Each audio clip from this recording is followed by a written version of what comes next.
Subscribe कीजिए the perfect classes channel को और बेल आइकन को दबाइए लेटेस्ट वीडियो सबसे पहले देखने के लिए।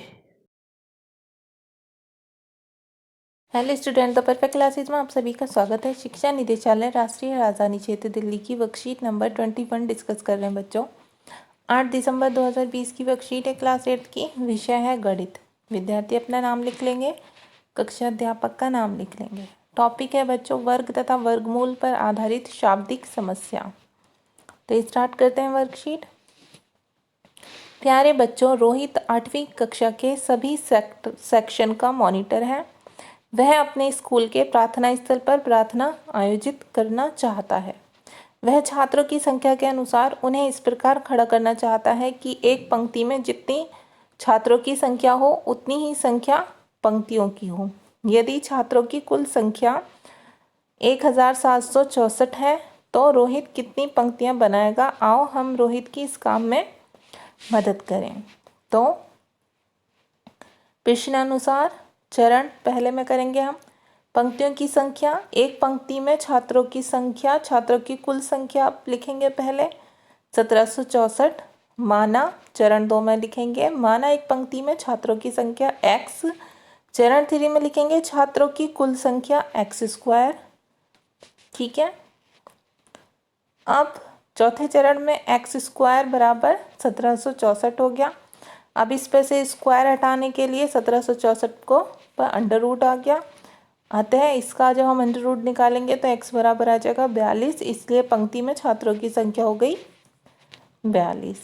ठीक है बच्चों, ऐसे हमें ये निकाल लेना है। अब आगे देखते हैं। कोई भी संख्या पूर्ण वर्ग है या नहीं उसकी जांच। चरण 1 संख्या के गुणनखंड करें। चरण 2 संख्या के जो सभी गुणनखंड हैं उनका जोड़ा बनाएं। चरण 3 यदि यह एक पूर्ण वर्ग संख्या नहीं है तो इनके सभी गुणनखंड का जोड़ा नहीं होगा।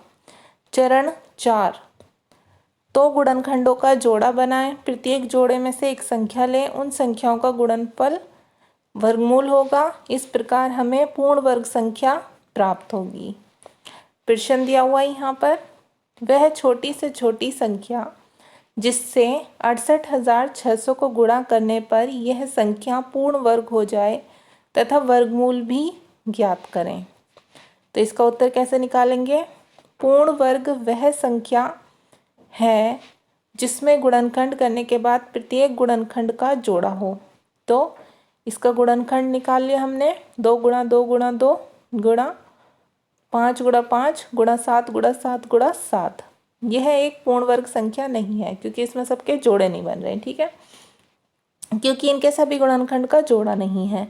2 तथा 7 से गुणा करने पर 68,600 एक पूर्ण वर्ग संख्या बन जाता है। क्योंकि बच्चों 2 और 7 से गुणा करने पर क्यों बन जाएगा? क्योंकि देखिए यहाँ पर 2 का भी जोड़ा है, यहाँ पर 5 का भी है, यहाँ पर 7 का भी है। तो यहाँ पर 7 बच गया और 2 बच गया। अगर इसको हम उस संख्या से गुणा कर देते हैं तो पूर्ण वर्ग संख्या बन जाएगी। ठीक है, इसमें अगर हम 2 और 7 की गुणा कर दें तो। अब आगे देखिए चरण 4 में 2 गुणा 7 बराबर 2 सत्ते 14 सबसे छोटी संख्या है जिससे 68,600 को गुणा करने पर पूर्ण वर्ग बन जाता है। गुणनखंडों के जोड़े बनाएं जैसे यहाँ पर बन गए। ठीक है, 2 गुणा 2 गुणा 2 गुणा 2 5 गुणा 5 गुणा 7 गुणा 7 गुणा 7 गुणा 7। प्रत्येक जोड़े में से एक संख्या लें, उन संख्याओं का गुणनफल वर्गमूल होगा 2 गुणा 2 गुणा 5 गुणा 7 गुणा 7। क्यों? क्योंकि इसका एक जोड़ा बन गया, इसका एक जोड़ा बन गया, इसका एक जोड़ा बन गया, इसका एक जोड़ा बन गया और इसका एक जोड़ा बन गया। ठीक है, ऐसे तो बराबर गुणा करके कितना आ गया? वर्गमूल 980 आ गया। अब यहाँ देखते हैं 3 अंकों की वह बड़ी से बड़ी संख्या बताइए जो पूर्ण वर्ग भी हो। तो 3 अंकों की सबसे बड़ी संख्या हो गई 999। 999 का वर्गमूल होगा 31.607। ठीक है, 31 से बड़ा होता है 31.607। 31.607 के पहले पूर्णांक संख्या कौन सी है? 31 है। इसलिए 31 का वर्ग निकालेंगे। 31 का वर्ग आ गया 961। 961 3 अंकों की सबसे बड़ी पूर्ण वर्ग संख्या है। अब आगे देखते हैं बच्चों।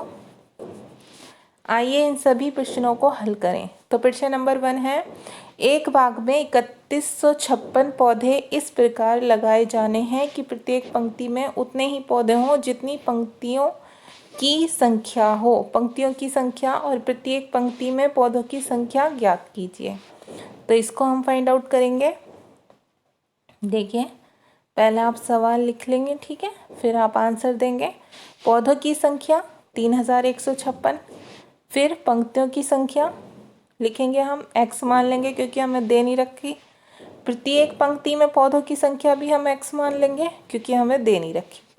अब कुल पौधों की संख्या लिखेंगे x गुणा x बराबर x स्क्वायर। ये x हमें कहाँ से मिला, यहाँ से। एक x यहाँ से, एक x यहाँ से, इन दोनों की गुणा कर देंगे तो x स्क्वायर आ जाएगा। अब x स्क्वायर बराबर कुल संख्या यहाँ दे रखी है 3156। अब x का स्क्वायर हम इस पर चढ़ाएंगे तो ये अंडर रूट हो जाएगा, इसका वर्ग निकालेंगे तो 56 आ जाएगा। अब दशमलव से कम हम इसको ही मान लेते हैं, ठीक है। 56 को जो पूर्ण संख्या है हम वो x बराबर मान लेंगे, दशमलव वाली नहीं लिखेंगे क्योंकि वैसे भी 51 से कम है, ठीक है।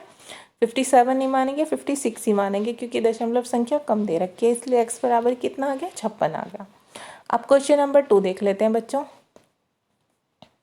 क्वेश्चन 2 है, 8वीं कक्षा के छात्रों ने कोविड-19 के फंड में दान देने का निश्चय किया।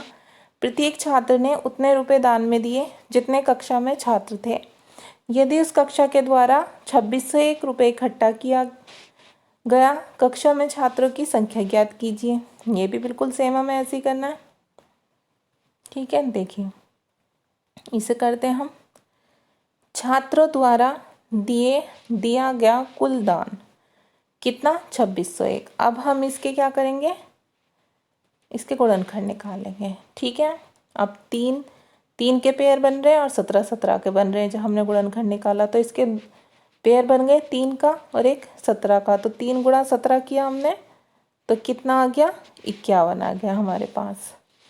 अब यहाँ पर क्या है बच्चों, एक छात्र द्वारा दिया गया दान x, क्योंकि हमें पता नहीं है कुल छात्रों की संख्या x, तो छात्र द्वारा दिया गया दान x गुणा x करेंगे तो यहाँ x स्क्वायर हो जाएगा। x स्क्वायर बराबर हम यहाँ रखेंगे 2601, x बराबर हम अंडर रूट करेंगे, ये स्क्वायर यहाँ अंडर रूट में चेंज हो गया तो x बराबर कितना आ गया, 51। हमने दोनों तरीके से देख लिया, हमने इसको इसके जोड़े बना के भी देख लिया एलसीएम से, और हमने x से निकाल कर देख लिया तो 51 ही आया, ठीक है स्टूडेंट्स। अब आगे देखिए क्वेश्चन नंबर 3 देखते हैं हम लोग। क्वेश्चन 3 है, वह सबसे छोटी संख्या ज्ञात करें जिससे 5400 को गुना करने पर संख्या एक पूर्ण वर्ग संख्या हो जाए। तो इसमें हम क्या करेंगे, आंसर नंबर 3 में हम इसके भी फैक्टर देखेंगे, ठीक है।